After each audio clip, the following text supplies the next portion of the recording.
Pemirsa, Kementerian Pariwisata dan Ekonomi Kreatif optimistis regenerasi industri perfilman Indonesia akan terus tumbuh dan berkembang. Hal ini ditandai dengan bermunculannya para sineas baru yang kreatif dalam beberapa tahun terakhir. Kementerian Pariwisata dan Ekonomi Kreatif optimistis regenerasi industri perfilman Indonesia akan terus tumbuh dan berkembang. Hal ini ditandai dengan semakin bermunculannya para sineas baru yang kreatif dalam beberapa tahun terakhir dan membawa perubahan dalam warna perfilman tanah air. Menteri Pariwisata dan Ekonomi Kreatif Sandiaga Salahuddin Uno berharap nantinya semakin banyak sineas yang termotivasi untuk berpartisipasi dalam memajukan perfilman dalam negeri. Sehingga ekosistem perfilman di daerah akan tergeliat dan dapat membuka peluang usaha yang semakin besar.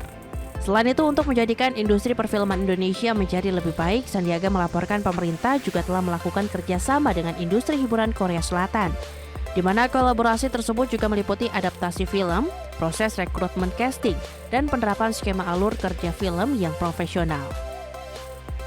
Adapun kolaborasi yang dilakukan bersama dengan Korea Selatan dan Netflix ini diharapkan akan membuka lebih banyak peluang tidak hanya untuk industri perfilman layar lebar, akan tetapi juga film pendek, kartun, dokumenter, dan lainnya.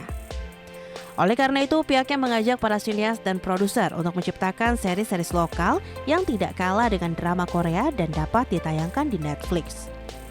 Berbagai sumber, IDEX Channel.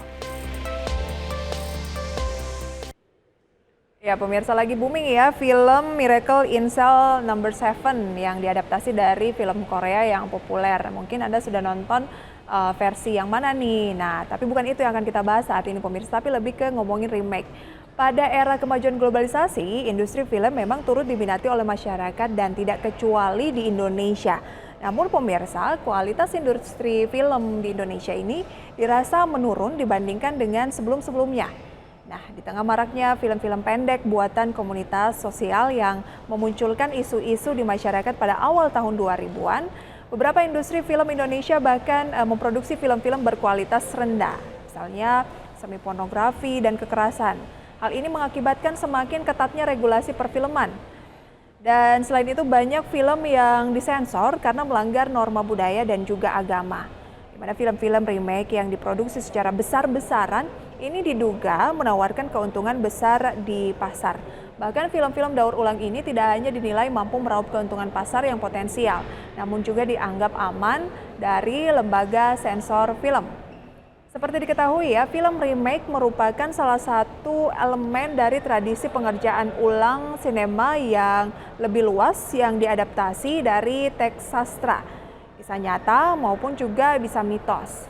Nah, meski demikian, istilah remake secara umum dipahami untuk merujuk pada film berdasarkan kisah atau skenario sebelumnya. Nah, dengan demikian, status remake dapat melintasi batas temporal dan juga spasial saat mereka mereproduksi materi yang ada untuk audiens baru. Nah, berdasarkan istilah televisi dan juga film tahun 2010, remake merupakan reproduksi film yang telah diproduksi sebelumnya, di mana film remake dibuat dari sumber cerita yang sama, sehingga sebenarnya tidak ada perubahan jalan cerita dan tidak harus menggunakan judul yang sama juga sih untuk film itu. Nah, di sisi lain, remake film ini juga dapat dikatakan sebagai adaptasi, seperti yang dikatakan oleh Ada Linda Hodgson dalam bukunya A Theory of Adaptation. Yakni remake selalu merupakan adaptasi karena perubahan konteks. Jadi tidak semua adaptasi harus melibatkan pergeseran media atau cara keterlibatan, meskipun banyak juga yang melakukannya. Sebenarnya pemirsa, banyak film remake yang diproduksi oleh industri perfilman dunia, khususnya Hollywood ya. Dan hal ini dikarenakan penonton telah memiliki semacam pengalaman atau bayangan sebelumnya dari cerita aslinya. Sehingga dalam konteks komersial, film remake tentunya dapat menjanjikan keuntungan. Selain itu, film yang di remake sering dianggap sebagai produk komersial yang memanifestasikannya ini kembali kesuksesan film aslinya untuk meminimalkan risiko dan mengamankan keuntungan di pasar. Dan menariknya pemirsa, kemunculan film remake di Indonesia ini tentunya tidak lepas dari isu sosial politik, khususnya pasca reformasi 1998. Nah pemirsa, Lantas, film-film Indonesia mana saja yang berhasil di-remake dan sukses di industri perfilman tanah air? Kita simak informasinya dalam grafis berikut ini.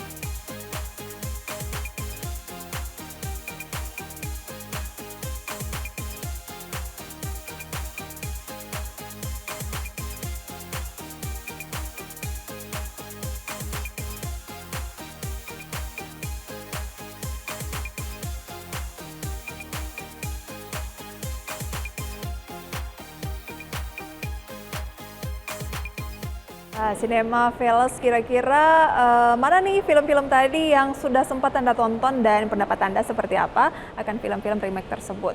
Ya, film remake saat ini telah menjadi tren baru di industri perfilman Indonesia. Puncaknya, film remake berjudul Warkop DKI Reborn Jangkrik Bos Part 1 pada tahun 2016 lalu yang menjadi film terlaris sepanjang sejarah perfilman Indonesia saat itu sebelum akhirnya tampaknya dikalahkan oleh KKN Desa Penari pemirsa ya, di mana film itu ditonton oleh lebih dari 6,8 juta penonton.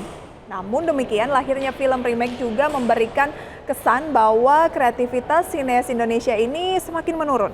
Pasalnya, ide cerita film remake ini diambil dari film yang sebelumnya yang sukses di pasaran. Namanya juga remake pemirsa ya, dibikin ulang gitu. Nah, sebagai contoh, dalam kisahnya, film Warkop DKI Reborn, Jangkrik Bos ya, part 1 ini menggunakan aktor dan juga setting baru, namun ya tetap menggunakan karakter dan juga nama yang sama, seperti misalnya Dono, Kasino, kemudian juga Indro. Bahkan para aktor didesain semirip mungkin dengan aktor-aktor sebelumnya, mulai dari segi wajah, kemudian juga sifat.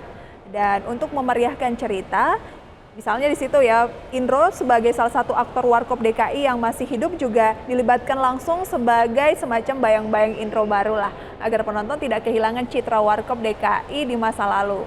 Nah pemirsa, karakter film ini sama dengan versi asli dari genre humor dengan menggambarkan adegan yang mungkin ada sisi sensualnya sedikit ya yang digambarkan melalui karakter bos.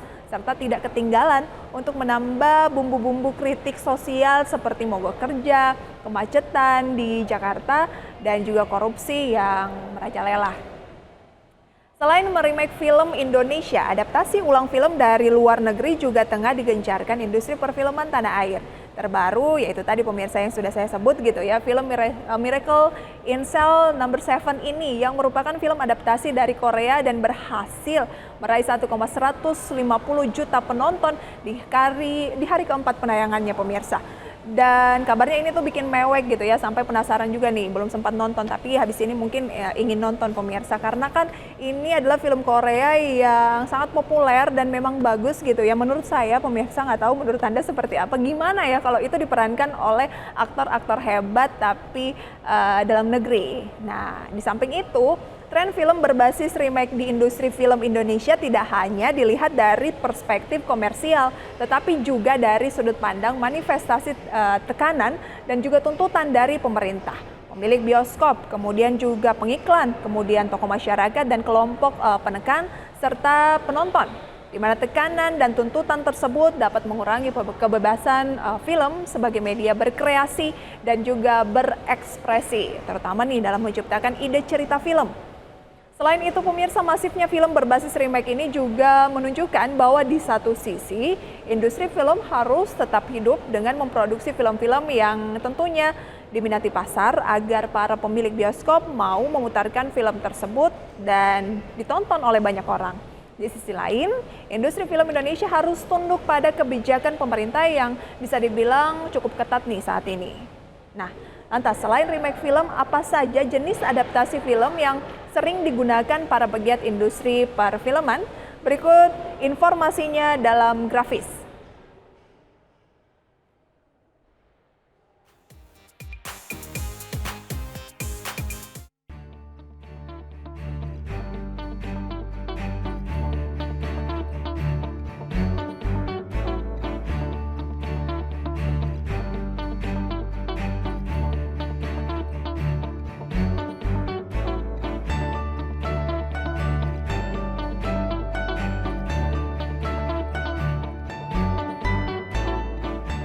pasti Anda juga sudah cukup tahu gitu ya. Nah, seperti diketahui, pandemi COVID-19 secara habis-habisan telah menghajar industri kreatif Indonesia, di mana kebijakan pembatasan kegiatan masyarakat ini yang diterapkan oleh pemerintah untuk membatasi intensitas penyebaran COVID-19 tentunya terus berimbas dalam bentuk penghentian segala aktivitas di bioskop pada tahun lalu.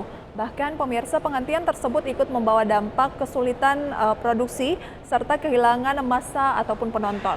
Maka dari itu, angka 1 juta penonton menjadi target yang ambisius bagi industri film tanah air.